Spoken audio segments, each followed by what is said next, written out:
this series. It's going to be Flurry's Demon Hunter up against the Mage or Alutemu. Traditionally, what we're saying over the entire season to be a very nice, favorable matchup for the Demon Hunter, but in a end of season twist here, Gia, we couldn't have written it better if we tried. I think you and I are coming around to the idea that maybe it's not quite so favored as we were first thinking for the Demon Hunter. Feels like it. I think we were back and forth as Tempo Mage was the first deck that got popular among the two in Grandmasters, and people kind of got a hold of how to play it earlier on. And then for that reason, I felt like at the beginning, that's why the Demon Hunters were not taking the wins. But as people got used to Demon Hunter, Tempo Mages started, experimenting with different techs like Grievous with the Frostbolt, and they've also been prioritizing, I think, different mulligans and trying harder for an aggressive game plan instead of being defensive. And now it feels like the match come down to about a 50-50. Yeah, I agree. I still think I would give, on average, the slight advantage to the Demon Hunter. But when we're dealing with the caliber of Mage player like Alutemu, things get much more murky. If we think back to his Season 1 performance, which was the closest he came to a World Championship performance, it was during the Specialist meta, where he was playing almost nothing but Cyclone Mage and doing incredibly well with it. A deck functionally somewhat similar to the Tempo Mage that we now see, utilizing Mana Giants and Conjurer's Callings now instead of Mountain Giants and Conjurer's Callings back then. And I think with an aggressive tempo-heavy start such as this one, Alutemu's in a very reasonable position. But to be fair, Flurry's also picked himself up a decent curve. He can follow up with the Chaos Strike and then just go with the Mana Feeder Panthera. And importantly, he has the Shard Shatter Mystic in his back pocket with the fragments already shuffled in. I feel like that card is very important to make sure that the early minions from Mage, such as the spell damage minions that we're going to see Alutemu put down, get cleaned up very conveniently without having to commit any weapon damage.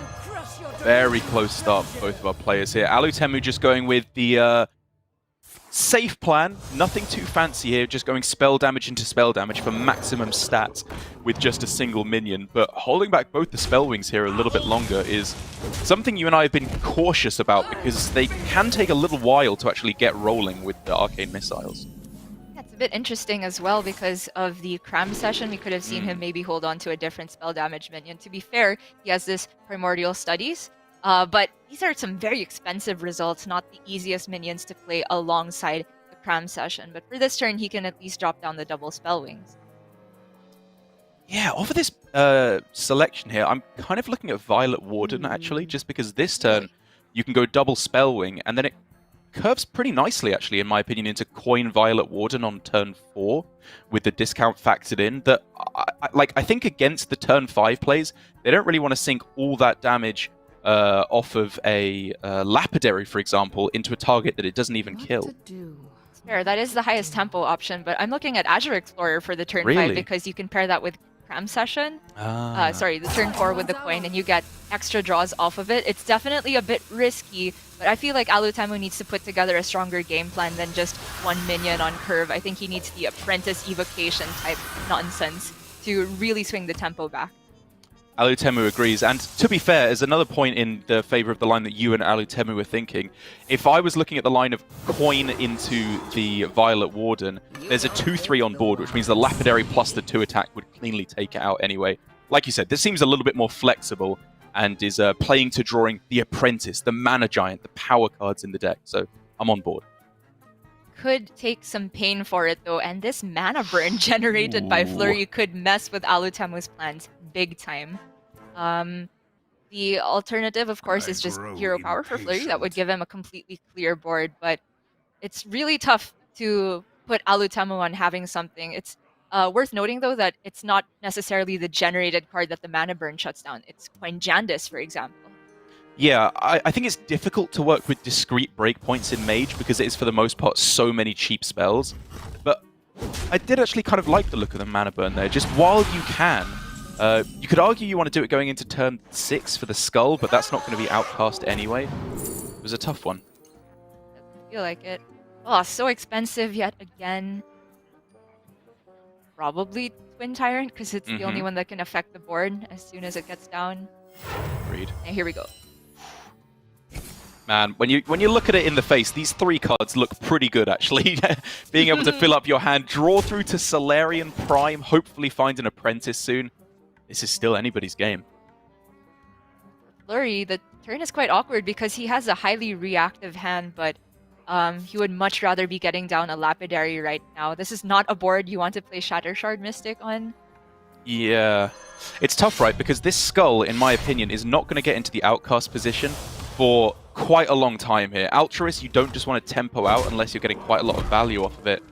So I think just playing out a couple of cards here and maybe going Skull non-outcast position next turn is the way to go. I can get behind that. It feels bad to give up the discount with this Altruist version, but sometimes you do have to just bite the bullet as Demon Hunter. Oh, big value for Alutemu. Magic trick? Just go again? I would assume so. You want to hit the big boys. Right. If it were a little bit later on, I would think about taking Secrets for bluff potential, but there's no way that Flurry would walk into that as early as now.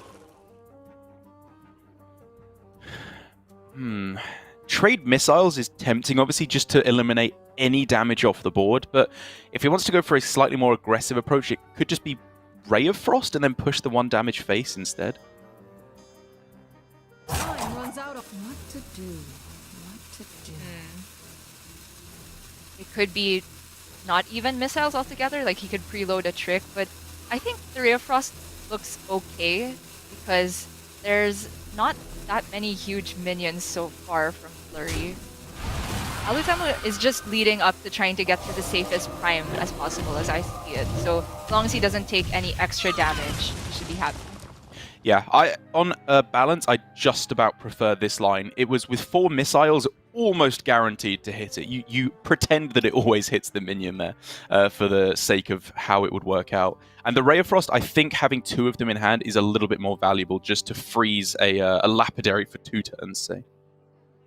Very true. For Flurry, there's a clear with the Shard Shatter. It feels like overreacting, but I'm very interested still in trying to get the Skull in outcast position.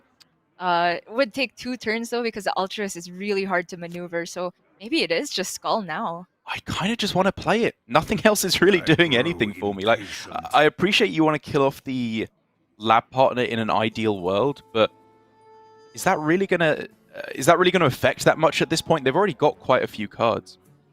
Not. Grows short.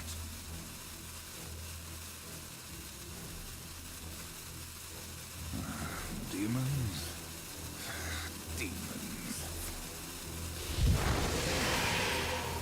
Whoa. Interesting. So he's gonna tempo the Altruist instead. Okay. On a turn where he's not under that much pressure, and then he's gonna react with the Shard Shatter afterward. So if we are going for Skull to get the discounts, I think this line is better than what I was suggesting of the Shard Shatter this turn. Okay. And to be fair, maybe I was being overly precious with the Altruist effect. It's still a 4-2 on board. It's very likely to die, but it at least provokes an answer from your opponent. They can't just let it sit there. It's true. Might as well have Hunt. And so this could be the Ray of Frost turn from Alutemu. I think you take it, right? And I Get a honestly few wouldn't spells. hate a mini Cyclone as well because he does just have Evocation in hand and the Prime. I mean, it's not even that many, right? 4 spells at that point to go along with it. You're getting pretty good chances to hit the power cards. Time runs out on me. MIDI. We'll call it a MIDI Cyclone. MIDI Cyclone. Yep. I think I had that on my phone in the mid-2000s. Okay, another slow turn for Flurry, but he did commit to this line last turn. He can take the time to re-equip Eldrazi and also just put down his Spirit Jailer. Yeah, it's clearly very he low has to know value. something's cooking from Alutemu. Yeah, exactly. This is getting a little bit scary at this point, as he gets some pretty good cards, actually, as well off the Cyclone. That was very, very high value. So, obviously, Prime is the obvious play on this turn, and it is probably the one that you end up going for. But these Arcane Breaths are pretty good on this turn, I will say. It's true. I mean, the scary thing about Prime, honestly, is overdrawing him. Yeah. I see that as the possible biggest downside, but in terms of tempo gained, it's just the strongest. Yeah, and I think Alutemu's not even dying. Yeah, he's just not for the moment. Yeah, he might start dying once the skull comes down. But we shall have to see. We're looking for Ice Barrier, Frostbolt. Apexis Blast is yet more damage, which is very, very tempting, I've got to say. It almost feels like too much. But yeah, I would just take it because it's the cheapest option here. Yeah. I mean, really, at this point, we're looking for card draw to find those mana giants. That's the win con at the moment, is just hitting a single mana giant.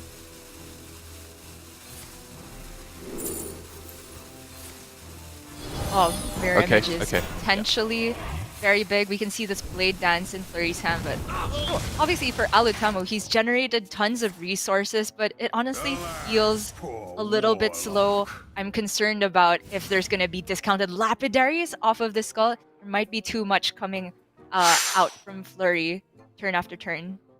Monstrously powerful hand here for Flurry. He's not out of the fragments, I believe, either, so he can get down the lapidary and all of this on board.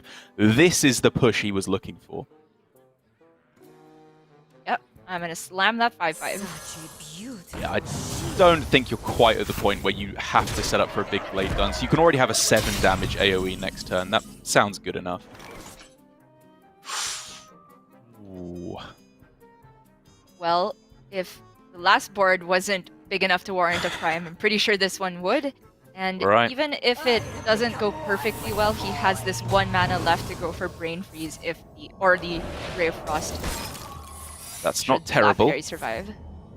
He can attack. I think that means Puzzle Box. Cast Box? Oh my. There it is. Oh my lord. All right, let's go, Gia. Hopefully no cards drawn for Alutemu. 1 armor, you'll take it. Yeah. Wonderful way to start off the day, isn't it? A nice box. Okay, so far, so good. So far, very good. That's still okay. Yep.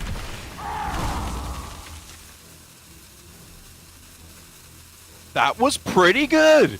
That was very good. He is very far ahead on board. He'll overdraw a card next turn, unless he wants to do the bloody face and dump the evocation, but doesn't seem necessary. I actually like dumping the evocation there. Okay.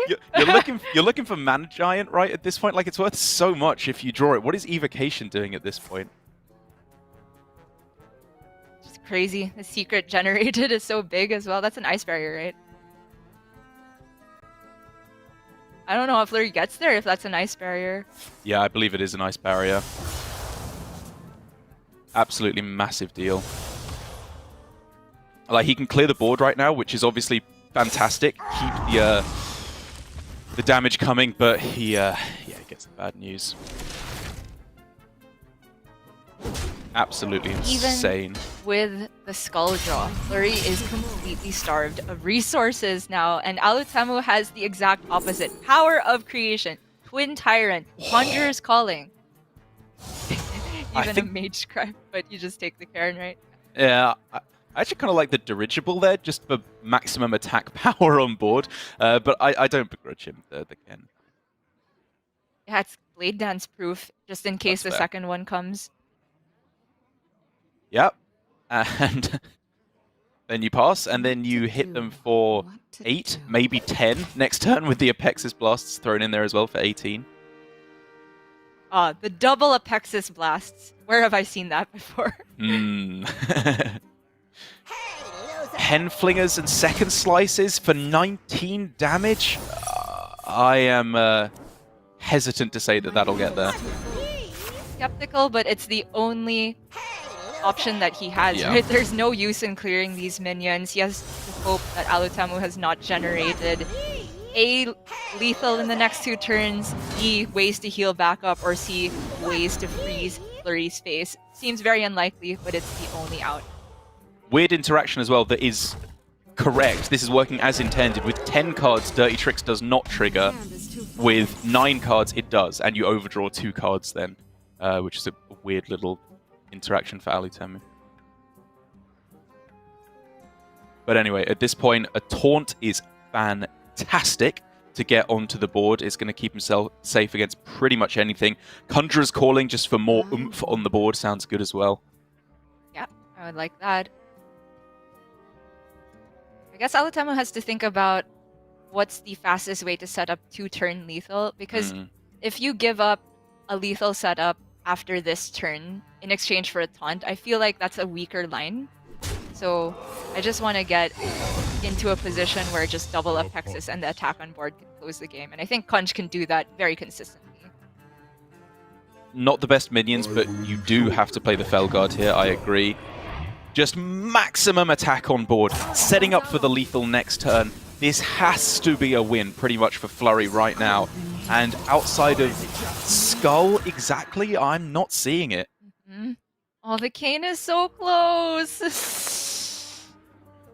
But so far.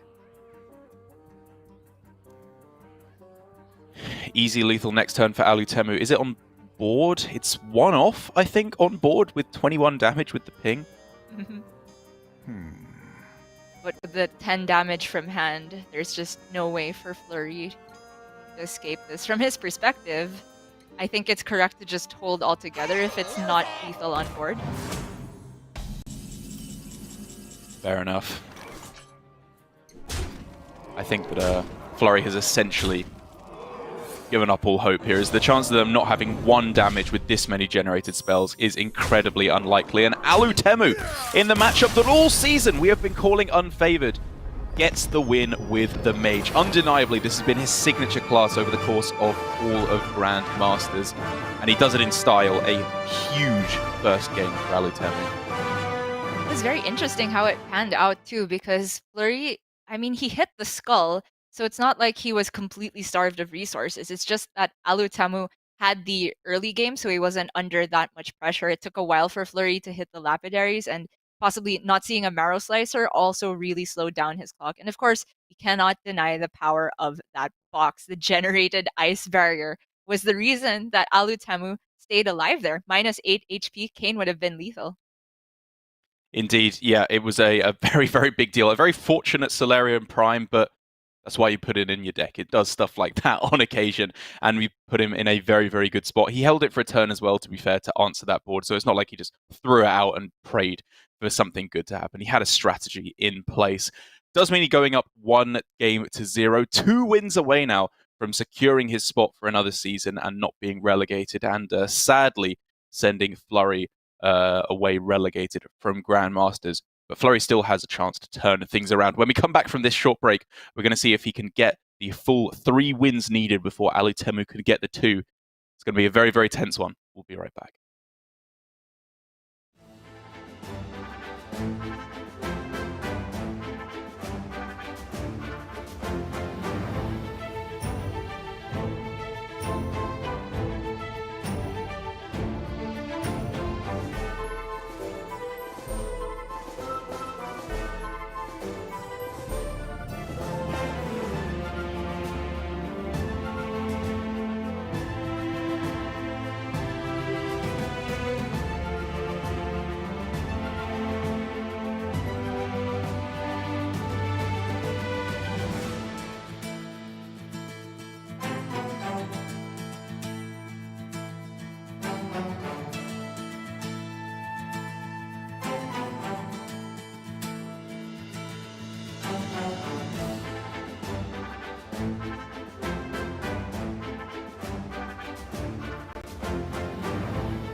ちょっと常に10分遅れるか常に20分早くってさ、何その待ち合わせに10分早く常に10分遅れるか20分早くなるかで選ぶとしたら20分早く着くことは選びます。 항상 10분 늦는 게 더 좋은 것 같아요. 다른 사람도 꼭 늦는 사람이 있어서 항상 저는 10분 늦겠습니다. 常に10分遅れるか常に20分早いかだと常に20分早い方です。ただ仲が良くなると10分遅れ始めます。我的话通常都是可能早个5到10分钟到，如果是早20分钟的话，那我还是宁愿晚10分钟到。待ち合わせに10分遅れるか20分早いかでいうと最近は早く着くようになりました。 이게 똑같이 10분 10분이면은 10분 일찍 가는 거 하겠는데 20분 손해보는 건 조금 너무 손해라서.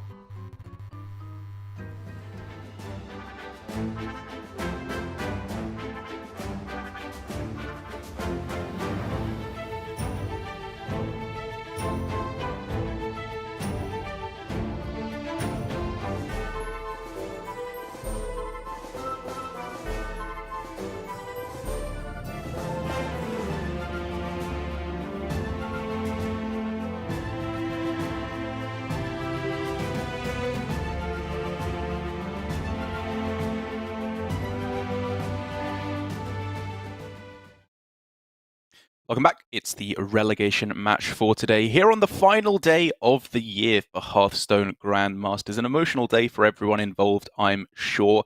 Still a little bit more Hearthstone to come this year, though, with a couple of real spectacles yet to come. 2 weeks' time, we're going to have Masters Tour Madrid online. And then, of course, in December, we're going to have the World Championships, all to be held online this year, just to make sure that everyone is safe and able to attend. But still going to be an absolutely fantastic event, I'm sure, as we find out who will potentially dethrone Lion as our current world champion. It's not going to be either of these two players this year, sadly, in Flurry or Alutemu, but they can at least, I think, be sleeping safely and happily tonight if they can secure their spot for another season of Grandmasters. It is true, but maybe Flurry is in a bit more trouble to do so because he's already taken a loss in what we once deemed the favorable matchup of Demon Hunter versus Mage. For the next game, it seems like it'll be Alutemu on the Demon Hunter this time, but Flurry will be playing his Weapon Rogue, which at the beginning of the broadcast, we were already questioning why it's in the lineup if he was going to ban Warrior away. And I think we, myself especially, I was very guilty of this, was drawing too heavy of a comparison between Bomb Warrior and Demon Hunter. Because, as I've said many times, surface level, yes, they're very similar decks. They do a lot of damage with weapons, and they try and clear the board with their removal spells to make room for that.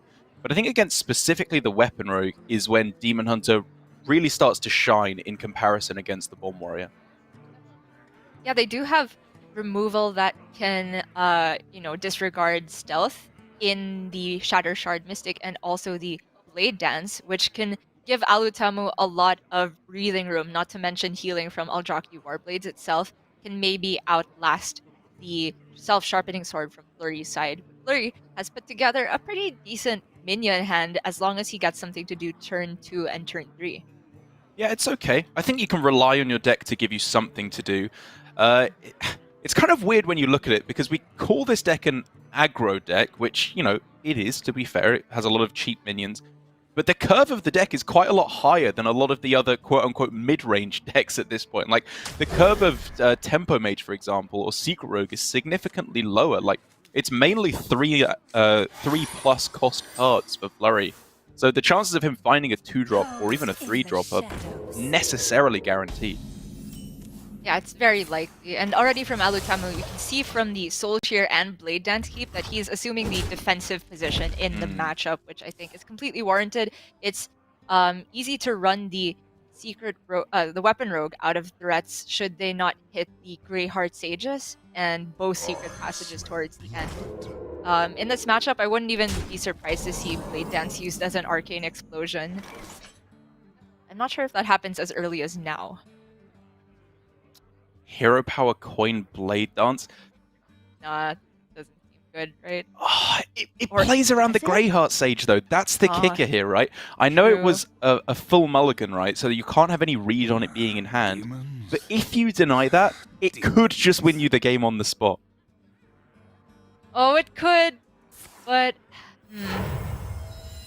I guess I was thinking about what's the downside if there is no Greyheart Sage, which is you just have a relatively slow turn of Chaos Strike, but I guess that's not even that bad in this matchup. If Flurry's not doing anything, then Alutemu is winning, and if Flurry develops pretty much anything else, Alutemu can Soul Shear it away.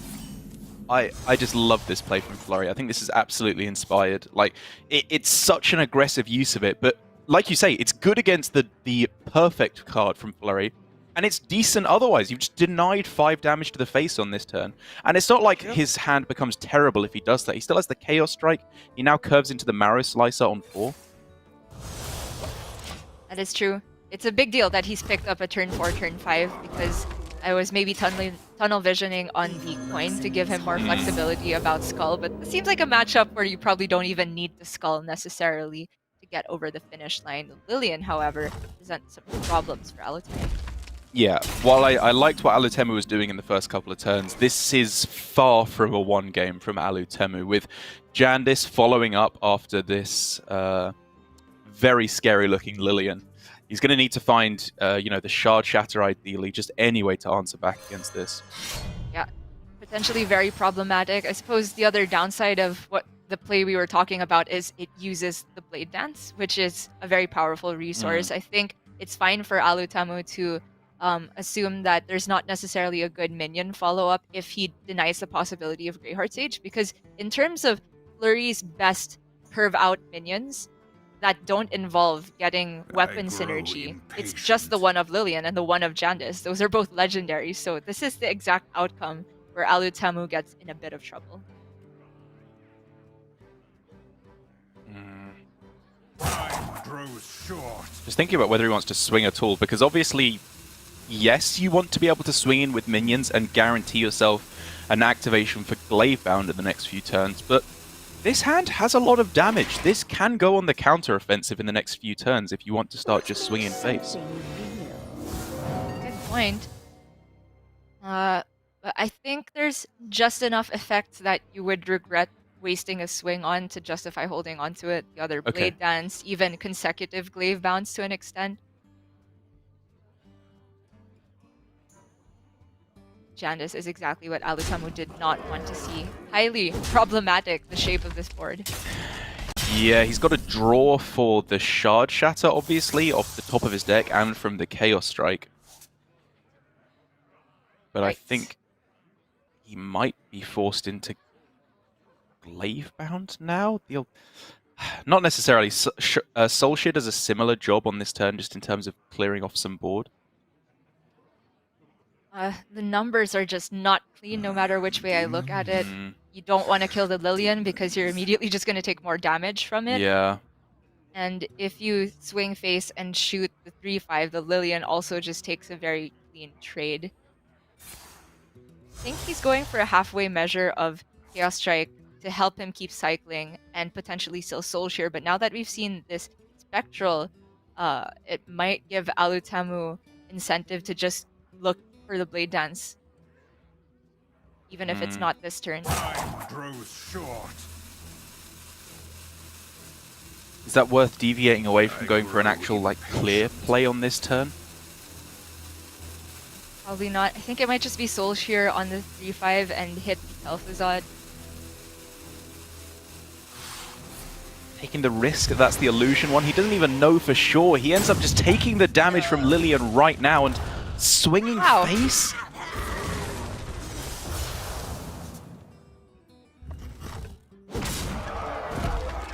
Poor. Okay.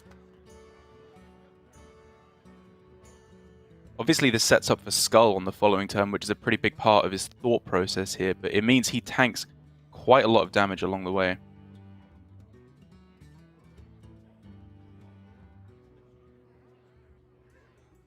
The Deadly Poison doesn't feel like the best usage of mana, but if I'm Flurry here, probably just smell blood. Mm.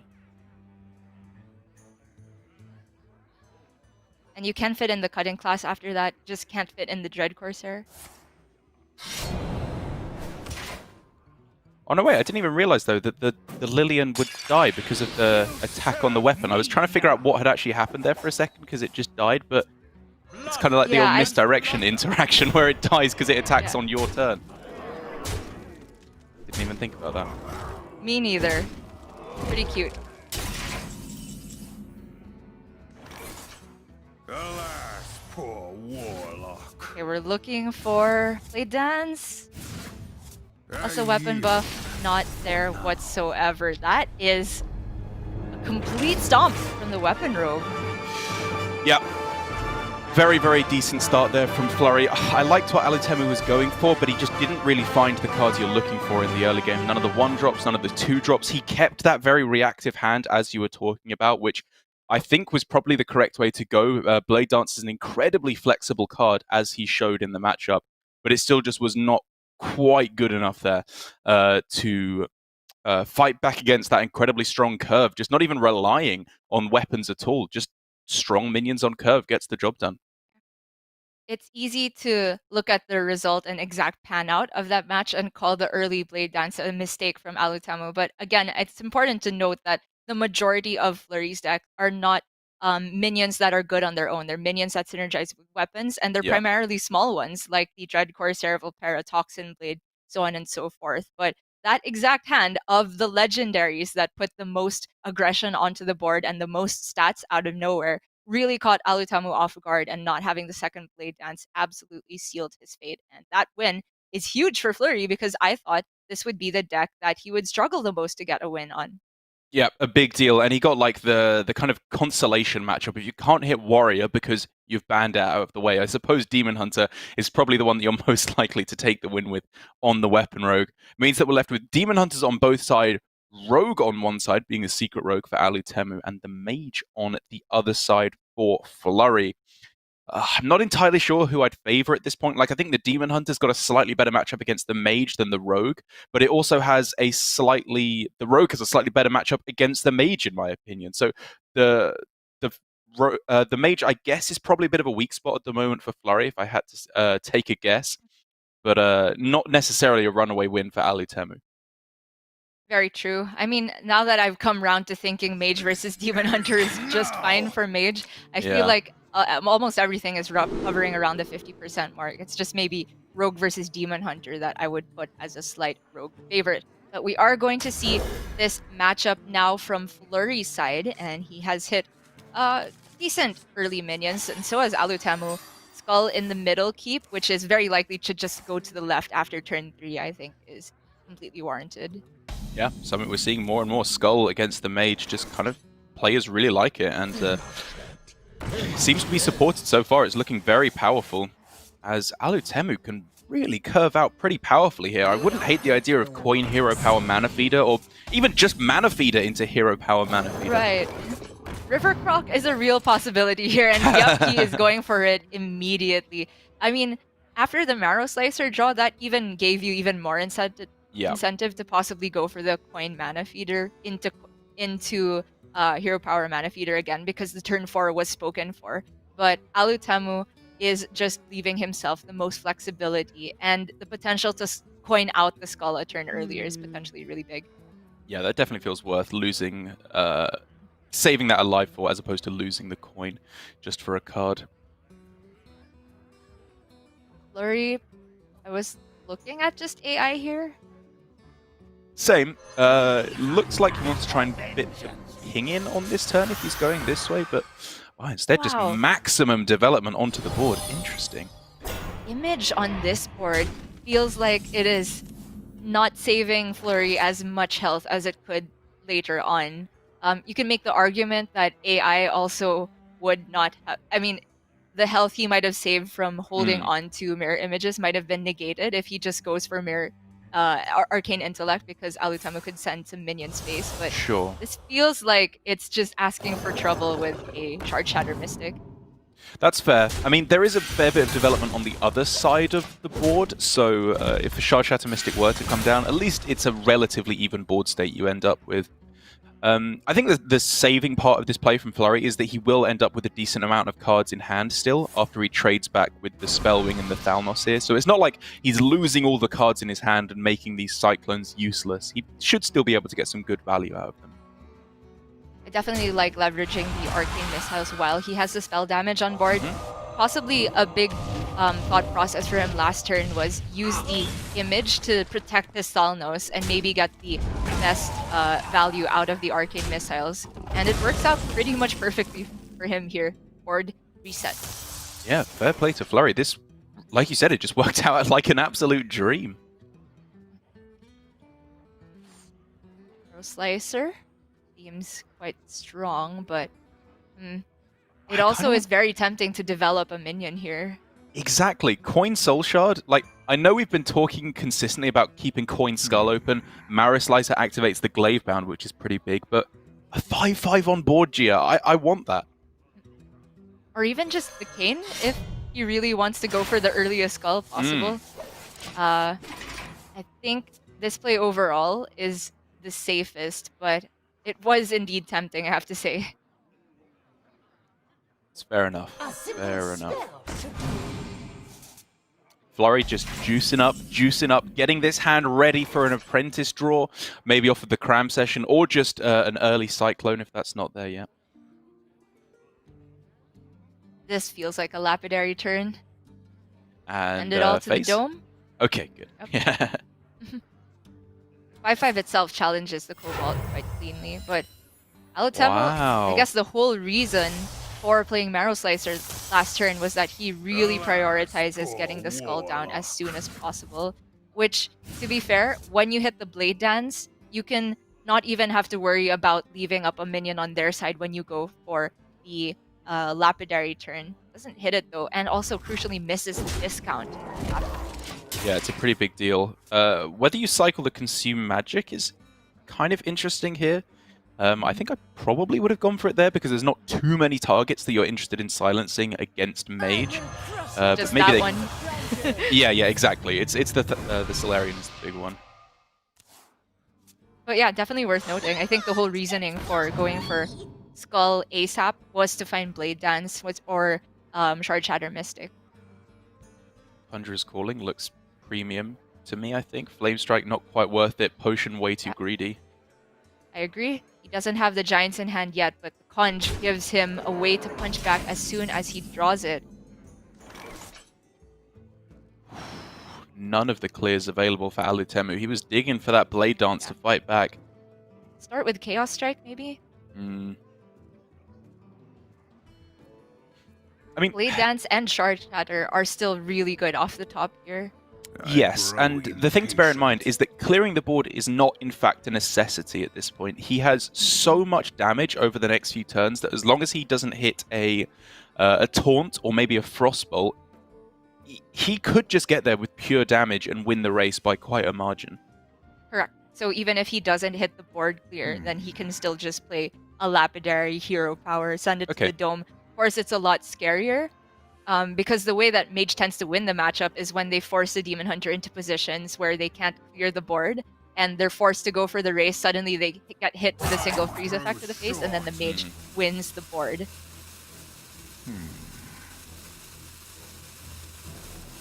I guess he's thinking about whether it's worth cycling the Consume Magic too, because he could technically commit Twin Slices, but I think it makes the rest of the turn too awkward. So Consume for no draw, I think, is warranted. Ooh, Wow, clear this game is plan. a heavy board control route. He sinks 9 damage this turn onto things that aren't his opponent's face. That's really big. I mean, he has Kane in hand too, so I was definitely interested in just trying to ignore the board if he didn't get the Blade Dance. But Mana Giant off the top. I regret everything about saying that this is Demon Hunter favored. Right, yeah, I mean, I have some amount of questions about Alutemu's turn there. I can understand the fear he's got, but I think you just got to take a risk sometimes in this matchup and start throwing everything face, because stuff like this can happen, and it's pretty devastating if you're taking the board control route and you're hit with this. Oh, I guess that's kind of bad, huh? There's not much pressure. Rallians, I mean, but obviously Flurry's position in the match is still incredibly favored. Oh, there's the ice barrier. Doesn't hit Deep Freeze or Frostbolt, but you know what? That will do just fine for the moment. The board is of a size now where it's not just Blade Dance, it needs to be Shard Shatter plus Blade Dance for Alutemu to get a good enough clear. And the Blade Dance has to go up to 9 attack if it's that combination of cards. Yikes. Yeah, this is a big yikes. He, like you said, he can keep digging to try and find that board control route with starting off with Chaos Strike. But I mean, even if he clears the small ones with the Shard Shatter this turn, I don't think he'll have mana to clear off the Terralians as well. They're just too beefy.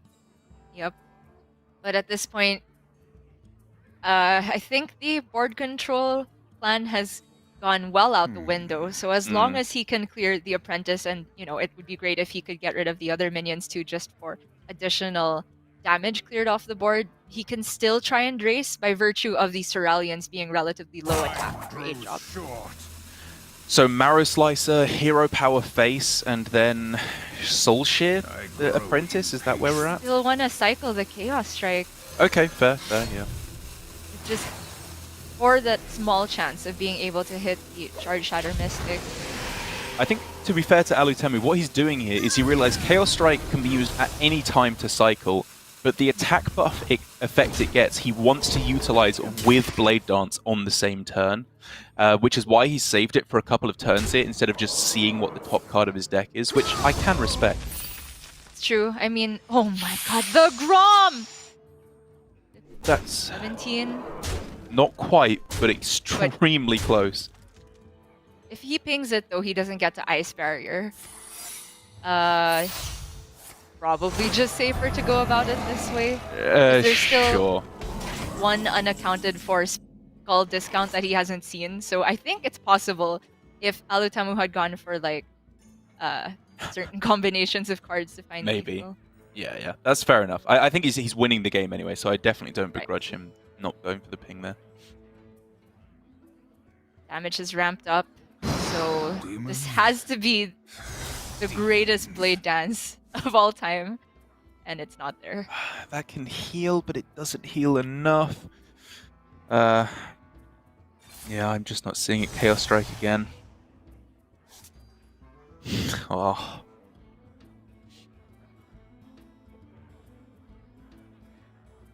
Not enough damage, not enough healing. Brutal game for Alutemu to be losing there, but what a win for Flurry. This Mage deck here for him looking absolutely stunning.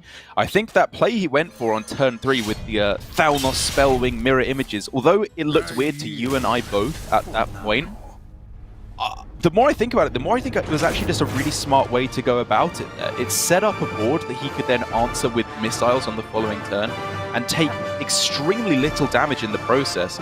I really like that from Flurry. I think that was a strong game. No, for real. Watching how it played out, it seemed perfect. Like, I tunneled on Mirror Image, possibly trying to eat up damage from a Marrow Slicer later on, but he realized that as long as he keeps his couple minions safe on board, if there's not a shard shatter on the other side, then he can possibly just run away with the early game and heal more in the long run by virtue of trying to force Alutemu's damage onto the minions, which Alutemu absolutely did.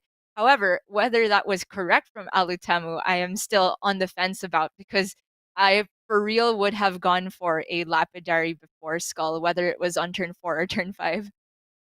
Yeah, I will say, I'm definitely not trying to go in too hard on him, but I would undeniably have played that very different from Alutemu. Not to say I would have got the win at all, because it was a dominant game from Flurry. I think there were very few lines to victory overall for Alutemu there. But just going for an early sticking of a minion on the board, try and attack with the 5/5 a little bit earlier on. I think I just appreciate a slightly more proactive route in the matchup. While Skull is powerful, I still think sticking the minions is worth a whole lot to get some actual minion damage face, which he was unable to accomplish over the course of that game. Does mean that Flurry is now a single win away, Gia, from securing his spot in Grandmasters for another season next year.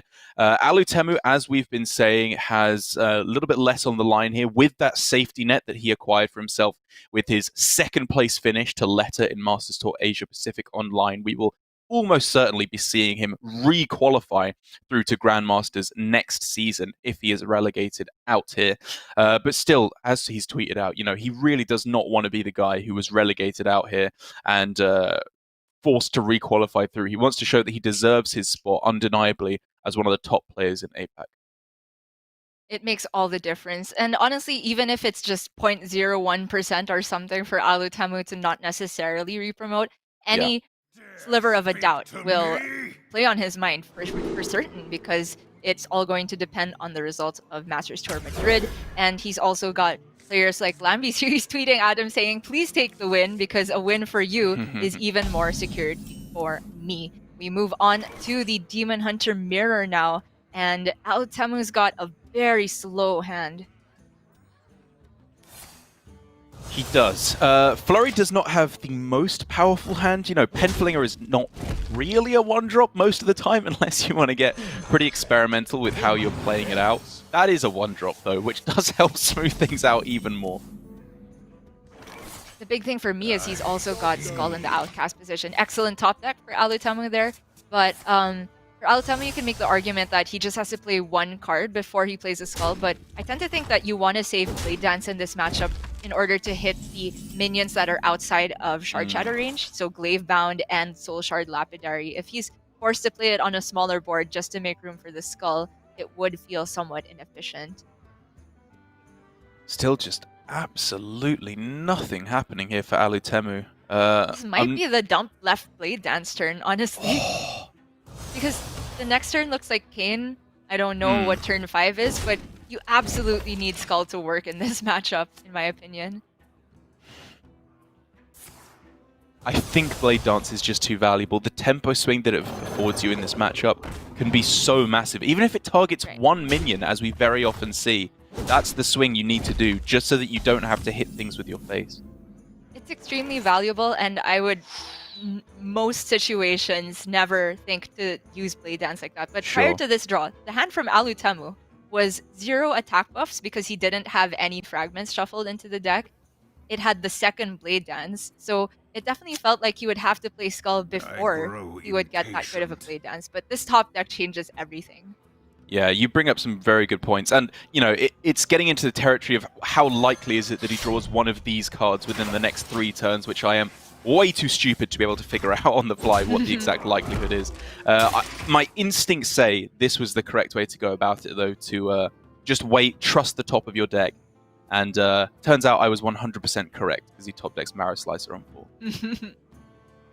For Flurry, he can go for a very aggressive game plan of the Lapidary, but it's kind of scary. You've seen Alutemu's had no early development. You can probably put him on having some type of board clear in hand, and there's a weapon preloaded, so giving up the coin Skull definitely feels a bit risky as well.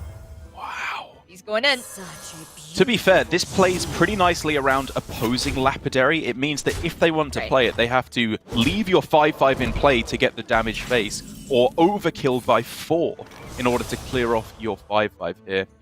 Alutemu does have the Blade Dance, which he was saving on too, which with the Mana Feeder off the top is just the perfect turn here to set up for the Skull on the following turn. This could not have worked out much better for Alutemu.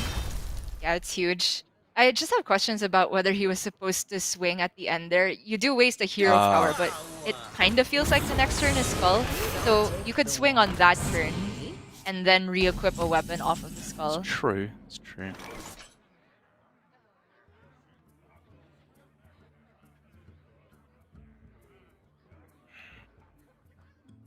It's scary to leave up 5 damage, but I think in this matchup you do have to bite the bullet and take a slow Skull turn at some point just to give you the max swing potential when you hit the Eldraki Warblades. You can do broken things when you discount cards, and when your opponent has no knowledge of what breakpoints to play around, suddenly they can walk into your trap of trying to commit all the damage face, and then you can heal all the way back up. Seems like Alutemu is potentially going for a small blade dance here. Maybe. I mean, I've got to be honest, I kind of like the look of Skull. You had Shard Shatter, which was huge to clear the board. Even just going for a Soul Shear in order to clear off one of the minions felt fine to me as well, to clear off just a little bit. And you had a respectable chance of finding at least one of those. Makes me think that he is maybe just leading up to a Militia turn. And in that case, you don't necessarily want to draw that much with Skull. But right now, there's currently 2 fragments only in Alutemu's Right. deck. Not much. Whoa. You wish you could play that mana burn there as well, going into turn 6 against your opponent, but mana all spoken for, sadly, on that turn. Insta Skull for Flurry here. Yeah. No question about it.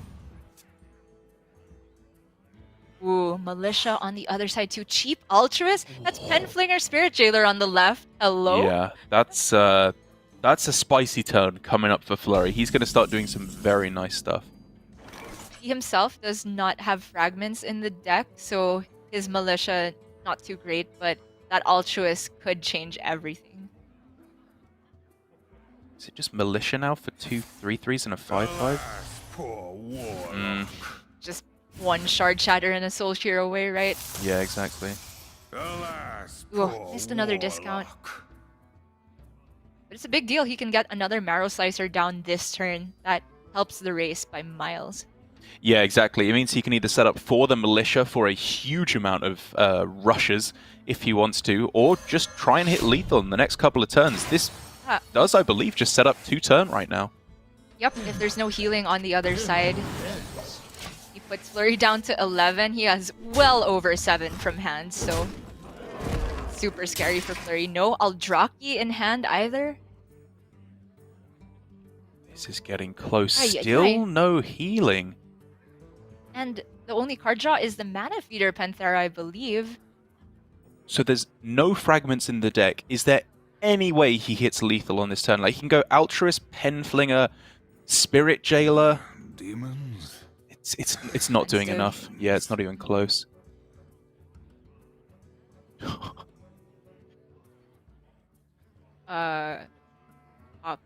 Off the Jailer? I Is don't that- know what that does. Yeah, I don't is think that worth does the mana? anything. Okay, agreed. Yeah, That seems going for the reasonable. cycle. We're looking for, even if he gets Eldraki, it's too expensive, I think. So he can now go Blade Dance to clear the Eldraki, Hero board. Power Blade. Oh, he already Hero Powered, my bad. Yeah, yeah. So he goes up to 14. Alutemu needs 10 from hand, and he can do that. He has that, right? Lapidary, Twin Slice, Hero Power. As long as he doesn't draw literally every soul fragment in his deck, this Correct. is just exact lethal. Yeah.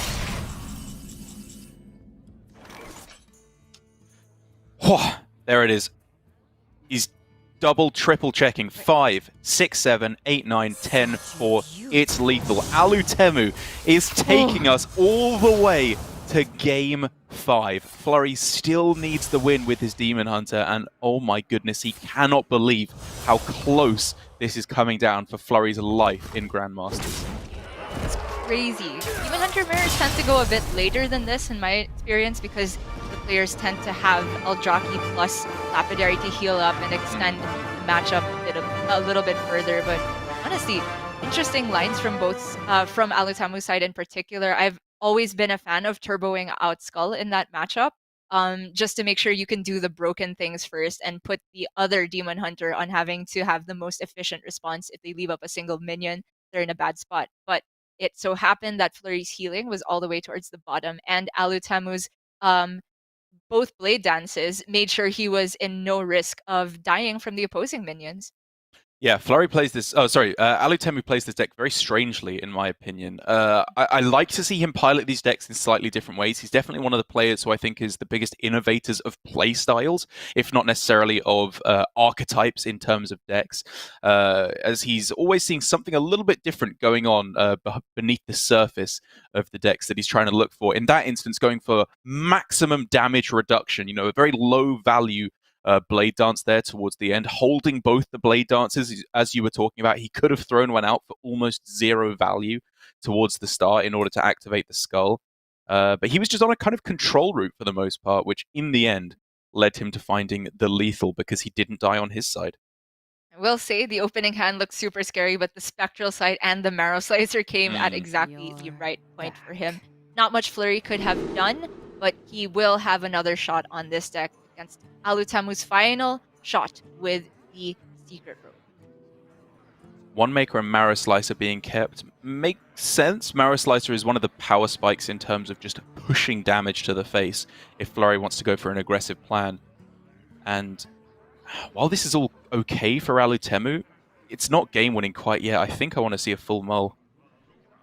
That's true. I think the fence is the only one you can think about keeping, but it does require either a Fortunate Pharaoh Cat or Dragon's Horde to activate on the turn when it's most powerful, which is turn 2. And on top of that, you can full mull to have your best shot of doing the even more broken things since you're on the coin, like Edwin and questing, where he runs a single consume magic in the list. Yeah, I mean, I believe we already saw yesterday from Bunny Hopper against A-Rock in their relegation match yesterday. One of the most disgusting games of Rogue vs Demon Hunter with just a massive questing adventure right at the start. And Alutemu has the makings of one starting to appear already. Oh yes. Ooh. With that draw, I like holding on for a turn. You can put the questing to 3/3 now, but that's susceptible to Soul Shear. I want to hold the backstab as well, just develop a secret here. Yeah, it's which one you go for that's interesting, because Plagiarize can activate the Vendetta, right. more guaranteed than the Pharaoh Cat can. But if you hit Shadow Step or Prep specifically off Dirty Tricks, this could go bananas. It's really close. And also thinking about just the value of a Plagiarize you might get this turn is pretty low. Sure. Demon Hunter not likely to play more than one card, and their cards tend to not synergize well with Rogue. So it's just the question of how important you think having active Vendetta next turn is. And then do you backstab as well? That's the second question here, because with Vendetta in hand, I mean, it saves 2 damage. You might not have 2 targets to hit on the following turn. I don't think it's ridiculous. Well, if you play Dirty Tricks, then you're not going to play backstab, right? Because you won't have active Vendetta. So if he had played Plagiarize, I would have heard the argument for backstab, but I like holding on altogether for the biggest questing possible.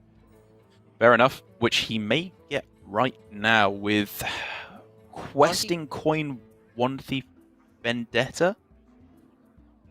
Well, I guess we can look at what the Mage spell is before we decide whether it's backstab or Vendetta. But definitely feels like the line. Not the biggest questing in existence, but at the very least, it would force resources from Flurry to try and clear, and Alutemu still generates value with the 1 Thief. Mysteries? Oh, that's a tough choice. Mysteries is huge, but Barrier? Maybe you're not so defensive as the Rogue. Yeah, with the line he's taken of a questing, it puts Flurry in a position where his next turn should be response, right? So I think Alutemu's best line is to keep following up with either more cycle through the deck, but he is taking the barrier here, which, to be fair, it's a secret itself, so it has some synergy with his cards. Very true. And while we've been focusing mainly on Alutemu's plays here, Flurry, of course, has multiple ways to go about this. He could use the Consume Magic right now if he wants to, just to deal with it as efficiently as possible, or he could just kill it manually and save that for the next one. Right. I think this is the most efficient way possible because he gains the health right back. You don't have to you don't have to waste the lifesteal on the Eldrazi Warblade. So super clean from Flurry, and draws for Alutemu are really big. He has Miscreant this turn into Jandis. So Cat Miscreant. Yeah, you're probably not throwing down the Vendetta, right? It's not worth it just to protect a little bit of health on your minions, I don't think. I don't think so. The only breakpoint it really affects is, I think, Shard Shatter Mystic, because the 1/3 could go in the Miscreant and then Shard Shatter. But if that happens, I don't think Alutemu is that sad. You'd rather save this for on-demand answer to... I wanted to say Glavebound, but Flurry doesn't actually run it. Yeah, for the pen flingers. Such a beautiful Well, that's the biggest thing he can play on this turn, and it can go face. Good job. Yes. That wasn't super simple, though, because he does have 2 weapons in hand. It's going to take a while to get all these swings through, but this is a relatively tough minion for Alutemu to answer. But this Vendetta can make his life very easy. Jandis as well. Yeah, I think I still like the Jandissimo. Just get it down on board. It still leaves the 1/3 in play, technically, unless you hit a rush, but it's just pressure. That's what we want to do at this point. We want to start threatening Flurry. This is the perfect moment for it, while Flurry also just doesn't have a weapon equipped. So you would ask a lot of him to have a clean Blade Dance on all of that. The scary thing is perhaps still Shard Shatter Mystic, because between the 1/3 being able to maybe proc the illusion, or give you 1 shot at proccing the illusion and Shard Shatter itself, a decent amount of the board could get cleared up. But then Alutemu can still just follow up with the other minions, which if he plays those turns, they're all kind of guaranteed to get cleared by Shard Shatter. Wow. Wow. Holding off completely on this turn. I guess wanting to, spend his mana on just the lackeys on this turn, thinking that makes him a little bit more resilient, I suppose. Sorry, the targeting there gave me a heart attack, but you cannot target enemy minions with Titanic. Oh, did he miss the 1 thief? Yeah. It's a rough turn, because, like, obviously the execution there was wrong, and I kind of disagree with the original hypothesis that this was better than just going for Jandis. Right. So much pressure.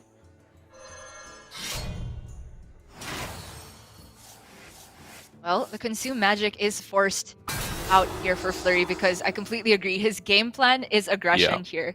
Blade Dance can give him some measure of response on the next turn, but he has so much health to play with that this all is definitely going to hit the dome. Yeah, the one saving grace here, I suppose, for Alutemu, very cleverly picked, is the Ice Barrier, in fact, which we were advocating for a slightly more aggressive line, but now this, in a way, Ice Barrier is an aggressive card. It supplements his damage game plan, because he can ignore some of the damage and push everything else face. Right.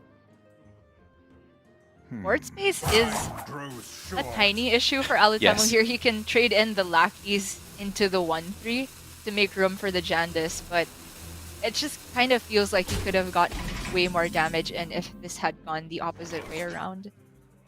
Oh, that's interesting too. Ooh. That feels more important to me, I think, than Jandis right now. So is it not Hanar along with the barrier? Yes, sorry, yes. I think it's Hanar into Ice Barrier on this turn. And then try and hit Noble Sack. Yeah, Noble Sack. I guess maybe Never Surrender is okay. Looks like he's going 1 thief if he starts with barrier. Really?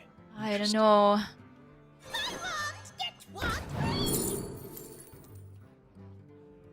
I think Alutemu's head has been in a spot where he's just trying not to build a board where all of his big threats have come down together. So Hanar with this, he doesn't want the Hanar to get caught up in the sweeping clear of Blade Dance or Shard Shatter.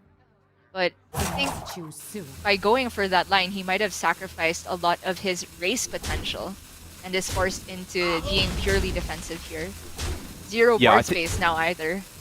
I think you've really hit the heart of the issue here, is that he is playing so that he always has backup in case there's removal, but the way he's playing honestly means that Flurry doesn't even have to hit the removal because there's just not that much pressure on board. Flurry can just win the damage race, even leaving this 7 or 8 damage on board every turn. Right.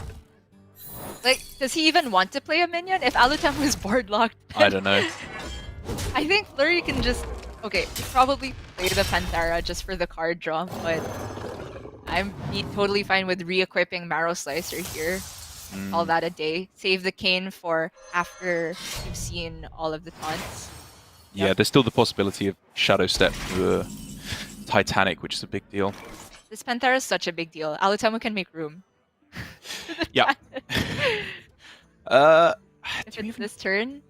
Go for the Jandis? I'm thinking it might be Hanar on this turn, actually, and just go for more of the old Disruption. Okay. There's Penflinger, which is a big deal here, so just because there's no Glavebound doesn't mean that Alutemu can prevent lethal with just a misdirection, that type of thing. But it's a slow creep to trying to finish off Flurry the other side. Another barrier. Oh my goodness. These are premium. Misdirection, huge. You know, if we're talking about the damage race, it's very possible that Eye for an Eye does like 4, 5, 6, 7, 8 damage over the course of this game. You're not wrong. Seems like it's gonna deal 5 next turn, depending on whether Flurry drops the Pain as well. I'm not even upset about this arguable misordering in terms of like cashing in the card draw afterwards, because maybe what secrets he gets distorts it. And for the main part, like as long as Alutemu is getting his turn done here, then he should be in a good spot. This is such an interesting turn from Flurry too, because I think he really wants to milk the damage from this Penflinger, but the Hunter secret makes him think about, what does Snipe do to my board here? Oh, that's true. But test for Snipe, you'd have to start with Spirit Jailer, which means you don't get the value off of Philosophy. So I think, all in all, it's safest to just go for Penflinger first. Eye for an Eye doing what it does best in absolutely nothing in this game, with the Penflinger seeing to that. But still, you know, it makes it harder for Flurry here to find the correct line. He hits the Hanar, such a big deal. Penflinger again, Philosophy, Penflinger again. Honestly, I wouldn't hate just a Blade Dance again, just to milk the damage from the Penflinger. Yeah, that's what I was looking at here. Time grows short. Actually, Penflinger here does as much as a Hero Power, so you might as well just Hero Power and go with the Spirit Jailers. Uh-oh!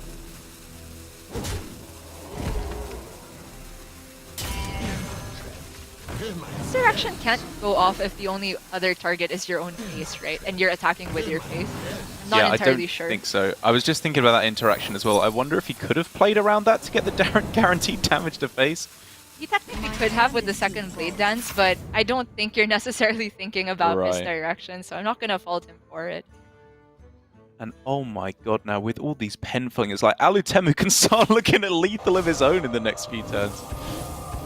I just want an Edwin. He's seen the consume magic. I mean, you play the barrier to be safe, but... Yes, of course. As long as barrier and Edwin comes down, this is a good turn. Penflinger, a 1-1. Backstab the other 1-1. Edwin. Yeah, I think probably in the other order, I'd rather have a 1-1 on board at this point. Sure. Flurry sees another Mage secret comes down. I think he's got a pretty good idea of what it's likely to be at this point. And you could just see from his reaction, he senses the end might be here. Choose soon. Tough touch. Oh, poor Flurry. Let's think about outs. There's another Wand Maker that can maybe generate consume magic. Yeah, we're looking at that. All or into Skull. Wand Maker. Yeah.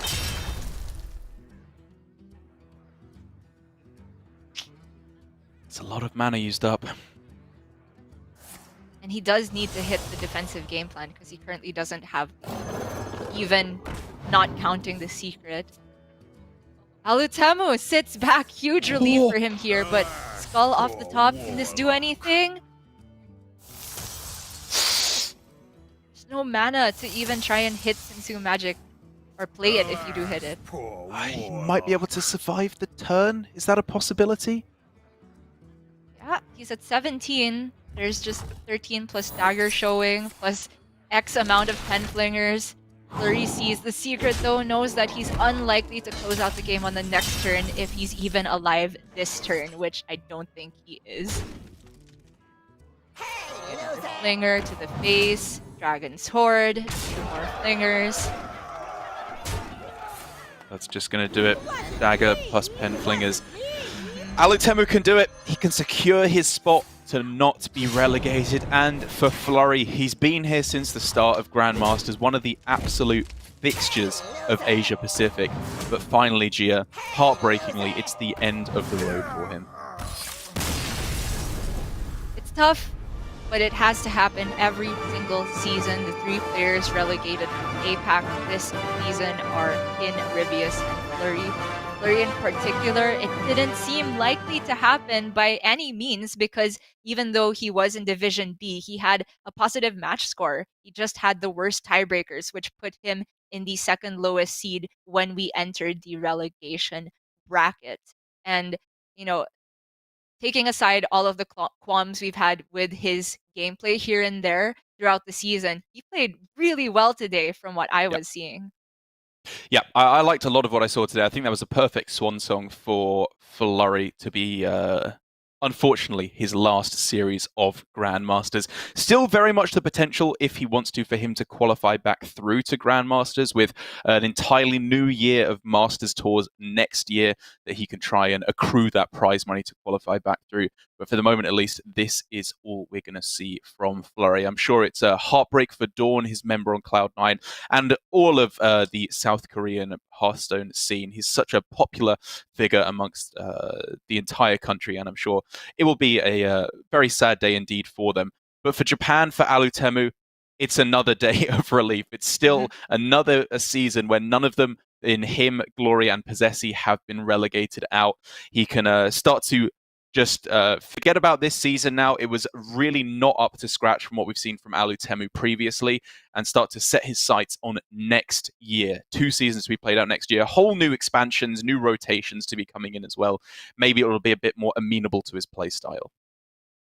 Maybe. And also the fact that Alutemu avoids the relegation zone means that there's more hope